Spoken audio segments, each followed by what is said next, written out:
There's a lot of clarity that's coming out of that, and even though it's tuned a whole step down. The thing with this tuning is the mid-range response is always better.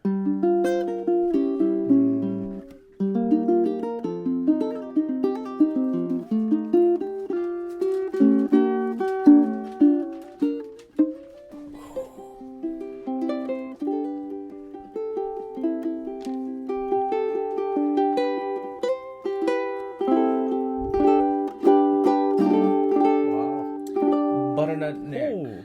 Oh, this is not a concert. It's a tenor and a concert body. It's like concert, but it's like really rich and sweet. It's like super warm.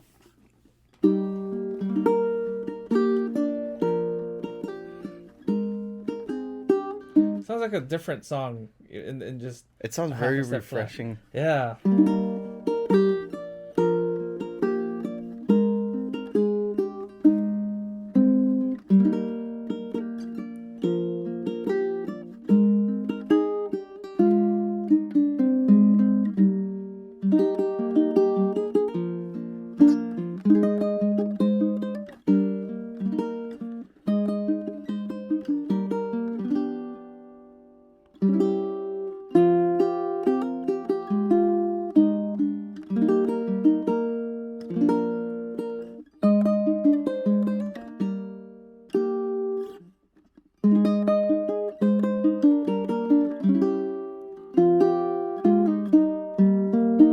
Wow, this feels so different in a really good way. Wow. It's like Okay. in between a tenor and baritone, right? Yeah. But more of a baritone, I would say.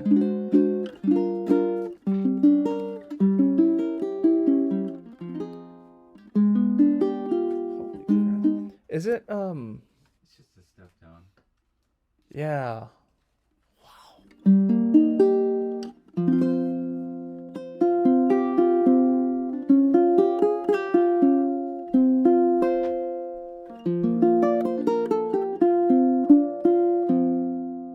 Doesn't feel like an ukulele, but that's not a bad thing at all.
Wow. Okay. All right. This is the very first long neck tenor that we got from Petros. This is a part of the same batch that we played, the baritone and tenor. Got beautiful redwood on top, Clara walnut back and sides, beautiful side port. There's a This is an interesting shape too. There's an arm bevel, which I mean, Petros ukuleles are already very comfortable to play. This is just an extra bonus, just because, which is, oh, yeah, wow. The shape it's a little different than what we're usually used to, but so perfectly done too. Jeez. Got the nice Honu right here on the strap button. End graph. That same design continues up on the back strip. like the coloring and the depth of this cloud walnut. Really curly on the sides too. That. Got butternut on the neck. Fingerboard. This is one of my other favorite woods as far as the appearance of it, because it's so unique. It's a snake wood on here for the fretboard, bridge, and on the faceplate. The purfling is the Maori design. Beautifully done as always. The binding side port. Side port also has binding on it. This is cherry, and it is pretty cherry. Okay. Anyways, slotted headstock. Andrew said we had one. I don't think I remember, but it's the same. In fact, I think this is smaller than the regular solid headstocks. Beautiful shape. Rubner tuners. The buttons on here are a little different, but still got that vintage look to it. Still very smooth. We got fluorocarbon strings on here. This is tuned to a whole step down. This is like capoing the third fret of a guitar, and you get this sound that you're playing an ukulele, but when I'm hearing it in the headphones, a little confusing, because I feel like I'm hearing a baritone, but it feels like a regular tenor. And it's a long neck tenor too. It doesn't feel like it has a 19-inch scale length. When you're playing like a kamaka long neck, you notice the extra Tension. Yeah, tension too, and the scale like this. Well, you might notice it more if you go up to standard tuning. It's pretty relaxed as it is. Which, if you wanted to tune that GCEA, you could. And if you wanted it to feel lighter, you could go with a little bit lighter of a set. Yeah. Like if you put on, say, the Uke Logic soft tensions at regular GCEA, that would be fine. But this has like its own quality. And if you have like other nice tenors, this would be kind of a different, This would be beautiful a good sound, right? Yeah, a good collection for your arsenal of ukuleles. Wow. And because it's only another step and a half from regular baritone tuning, pretty sure you can get away with putting baritone strings on here and getting a full-on baritone sound if you need it. Yep, go a little heavier on the gauge and just go with regular baritone, which the original Kamaka baritone was 19-inch scale. Yeah. That's what Benny, I think, plays with. Yeah, that's. They had him. He had them when he had Colau build him a baritone. It was 19-inch, and then same. I think his Kamaka. Yeah, his old. It's kind of a must for him, right? If he's doing these. Yeah. It's just like muscle memory for that. It's like 19-inch with the absolute thinnest neck possible. This neck too, super comfortable. Doesn't well, what's it called? It tapers. Is that when it gets thicker? This one not so much. As you get up here, it's still. There's some necks I play that it gets so girthy up here that playing after the 12th fret or even up from the 10th fret can get tricky, but this is. It's allowing me to play chords I wouldn't usually play up here.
Yeah, I'm still confused. I don't know what this is, but it's great. It's pretty amazing. Jeez.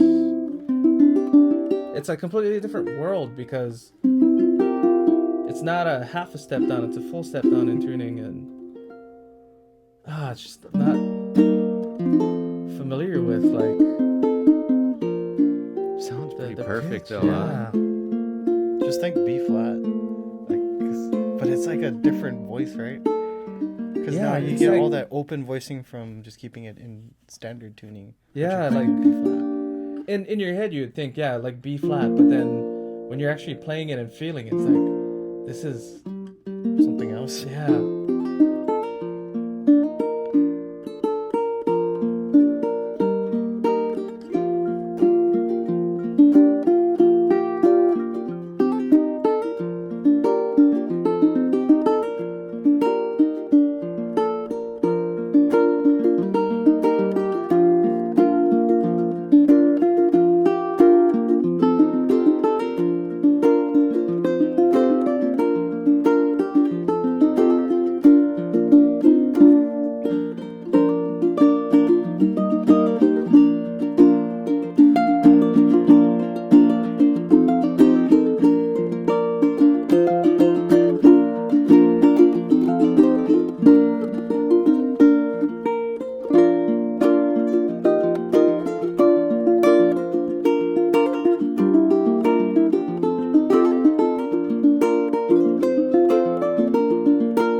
Nice. Yeah, even something like that, like a step lower, Yeah. it just kind of gives it a.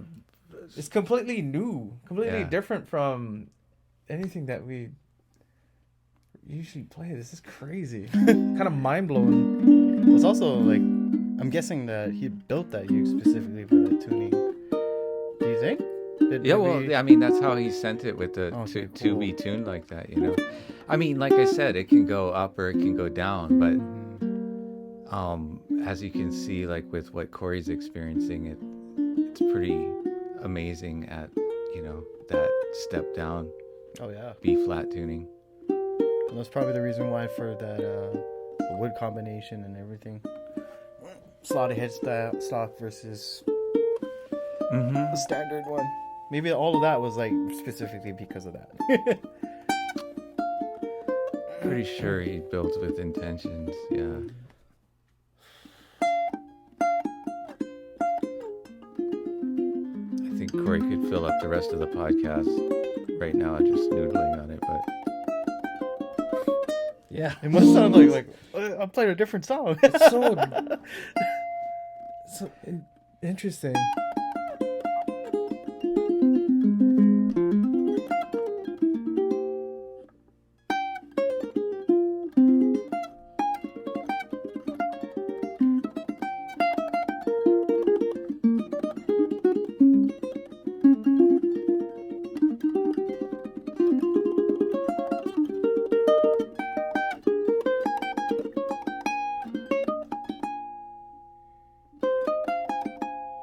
Oh, I forget how it goes, but sounds good.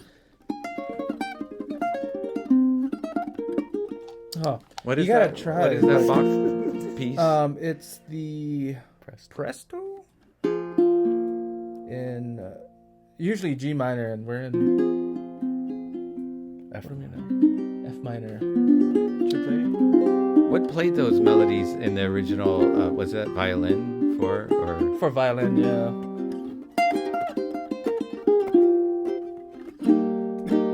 Yeah.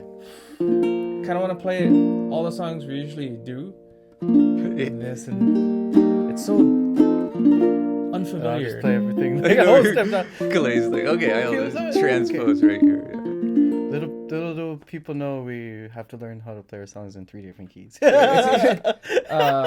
When you do Canadian tuning, It's even more different than that. At Oh, least with yeah. that, it's That's still the step up, right? yeah, like a Can familiar. this handle Canadian tuning? This is weird. It could with a different string. I mean, it definitely could, but Yeah, if the you tension is already good. if you go up, then it's like it's gonna keep creeping up as you try to go back down. Yeah, I want the strings to snap. It's crazy. The string tension, it's really high, but it's still really easy to play. Yes.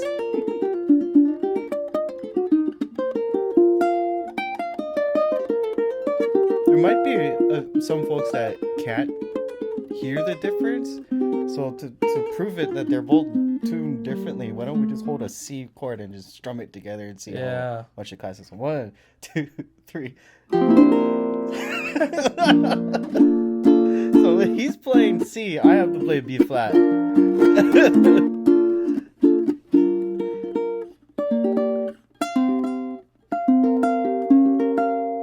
Oh, you could play in D, and that would be like QC. Oh yeah. Let's try.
That's crazy. Holy crap. Oh, this is a beautiful chord voicing.